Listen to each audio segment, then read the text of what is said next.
What's with that? It says grandpa. Grandpa, just in case we didn't know you were grandpa. You don't look like grandma to me. That's all you get for being a grandpa. You get a visor. Doesn't keep your head warm. Next year it'll be black and maybe it'll turn into a hat. 1 second. It says you're only number 2.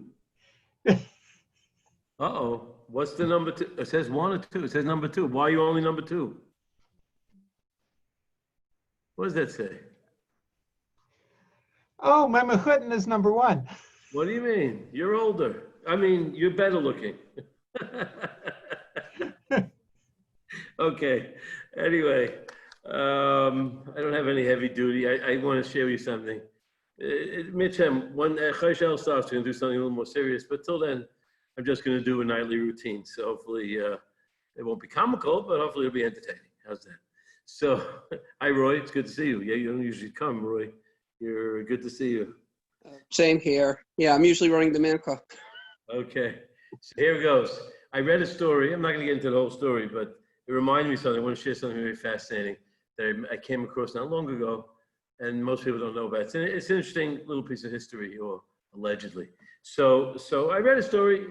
The short version of the story is there's a lady whose daughter went to school and she graduated and she had a friend who was getting married. The parents were wealthy. The house was in Israel.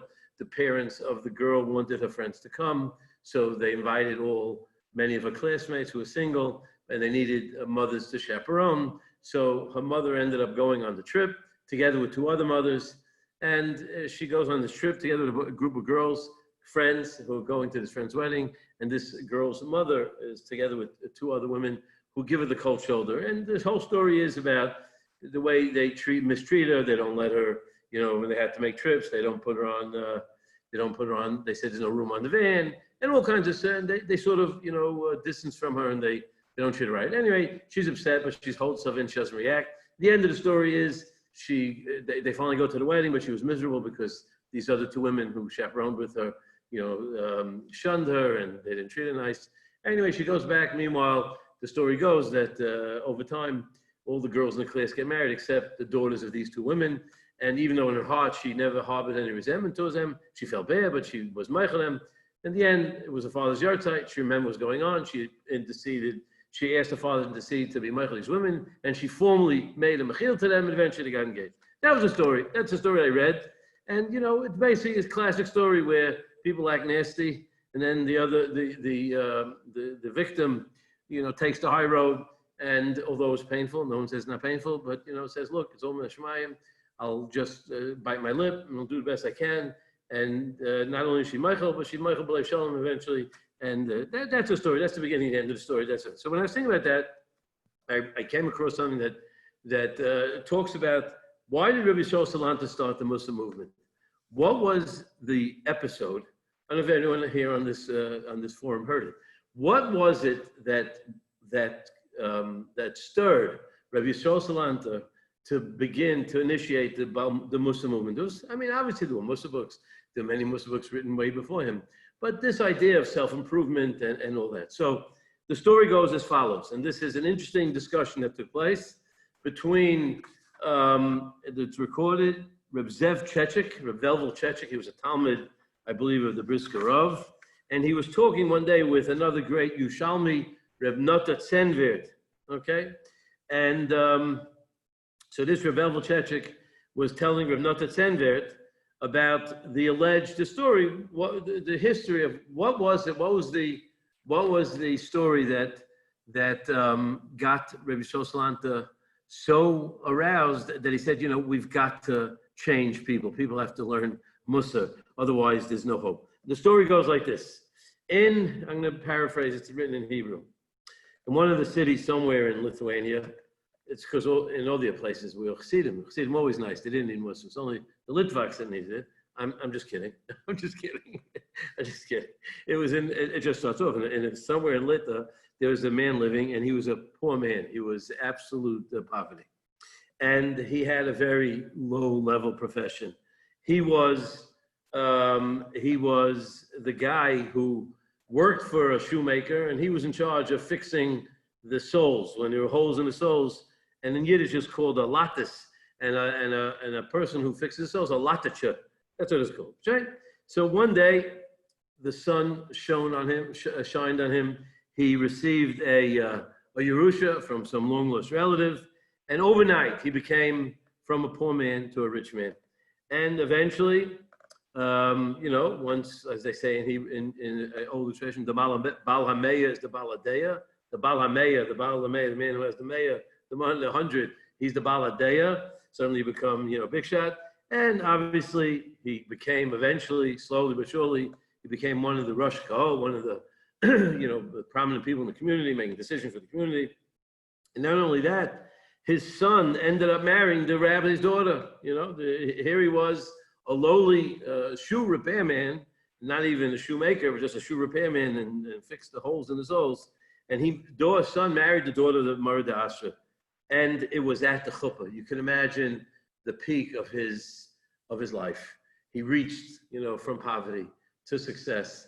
And not only that, he refined himself, and he had a son who was Talmid Chacham to marry the rabbi's daughter. So there was, however, other shoemakers in the city who didn't begrudge him his success. And over the years, most of them lived in poverty, and they eked out a living. And the whole town was invited. But one of the other shoemakers who was very jealous all those years, and he couldn't tolerate it. It really bothered him, it irked him that this guy used to work under him, so to speak. He was even a low level version. Here he rose to such fame and to such honor.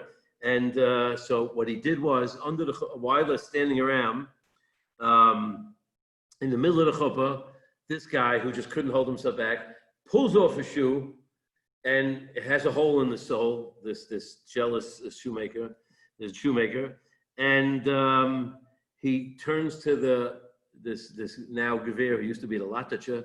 He was the sole repairman. He says, "I think you'll be able to fix the hole in the shoe." And in other words, he really just brought him back to his humble beginnings, and it was you can imagine, disgrace. He was so upset. He was so upset that he turned white.